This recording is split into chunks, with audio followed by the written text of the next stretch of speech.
Ya, sudah ramai nih, rakyat kami bilang. Mana kita? Tolonglah Bang. Jadi memang harapan saya kepada Hakim Pengadilan Negeri Jakarta Barat ini, bahwa semua orang yang berperkara hati-hati untuk memutuskan perkara, karena tidak boleh suatu putusan untuk dibayar dengan dendam. Kemudian kalau bisa untuk saya ungkapkan tentang prosesnya si Egy Sujana ini, kalau saya melihat atau menganalisa, mereka adalah sangat unik. Unik dalam arti kata kenapa? Saya ini kapasitasnya sebagai apa? Saya bukan pemberi kuasa, dan juga di perjanjian ini itu belum diputuskan mata rantainya, sehingga apa yang menjadi persoalan seperti juga proses di Polres Jakarta Pusat, yang artinya dia sudah mengakui tentang hak pertanggungjawabannya yang tidak bisa diungkapkan secara benar, dan mereka sendiri yang membuat surat perjanjian dan juga menggugat untuk pembatalan surat perjanjian tersebut, sehingga berlanjut bahwa apa yang terjadi antara saya dengan Egy Sujana, yang sesungguhnya saya tidak pernah mengancam Egy Sujana dalam hal yang terjadi di kantornya sendiri di Tanah Abang 3. Yang terjadi adalah bukan pengancaman, tetapi adalah suatu penganiayaan. Saya memukul langsung Egy Sujana. Seandainya saya masih punya kesempatan, akan kuberi habis.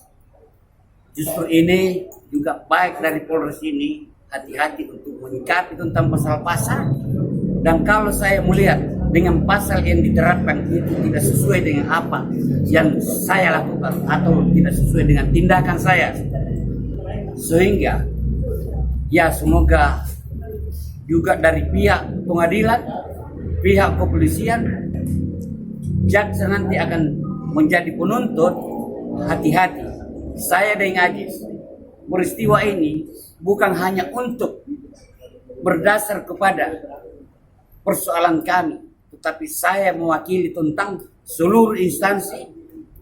Bagaimana dalam Egy Sujana ini, kalau melakukan persidangan atau dia unjuk rasa, juga hakim dicaci maki dan juga jaksa, semua keputusan sepertinya Egy Sujana hanya dia saja yang benar. Sehingga mohon Egy Sujana, jaga baik-baik itu mulutmu. Mulutmu adalah harimaumu. Seandainya ada mulut yang harus dijahit, memang mulut yang tong sampah ini seperti tong sampah harus dijahit. Makanya hati-hati, jangan sampai ada lagi yang terlibat seperti apa yang saya lakukan ini. Tapi saya berterima kasih kepada publik bahwa semua yang kulakukan ini, kembali Anda yang menilai bahwa saya ini melakukan suatu peristiwa hukum bukan secara pribadi, tetapi mewakili seluruh institusi, instansi pemerintahan, biar saya menjadi pelakunya. Assalamualaikum warahmatullahi wabarakatuh.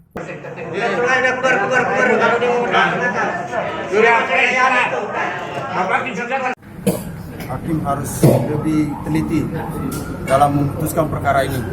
Di mana di sini Pak Andi Ajis Karengimba sebenarnya dia bukan pelaku dalam pemberian kuasa.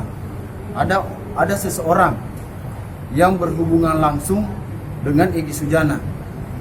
Jadi Pak Andi Ajis Karengimba ini cuma pihak ketiga, tidak terlibat dalam surat kuasa itu. Jadi harus kita lebih teliti. Jangan langsung mengarah ke mediasi sebenarnya. Ini harus kita lihat. Jadi di mediasi nanti, saya harap dari para pihak legalnya, PH-nya, untuk lebih teliti. Ya, kesalahan kita kemarin yang tidak mengikuti kedua sampai kelima itu, ya sudah kita tutup. Artinya pada saat mediasi di sini Bapak bisa menjelaskan kepada hakim bahwa persoalan ini Andi Aziz Karengimba tidak terlibat. Bagaimana dia menuntut, bagaimana menuntut Andi Aziz Karengimba ini. Jadi beliau dalam persoalan ini tidak ada keterlibatannya dalam memberikan kuasa. Bagaimana sehingga beliau ditersangkakan atau ada keterlibatan dalam persoalan ini. Sementara dalam memberikan surat kuasa itu tidak ada nama beliau. Jangankan menjadi yang mengetahui, saksi pun tidak ada. Izin Madaeng, ini hari ini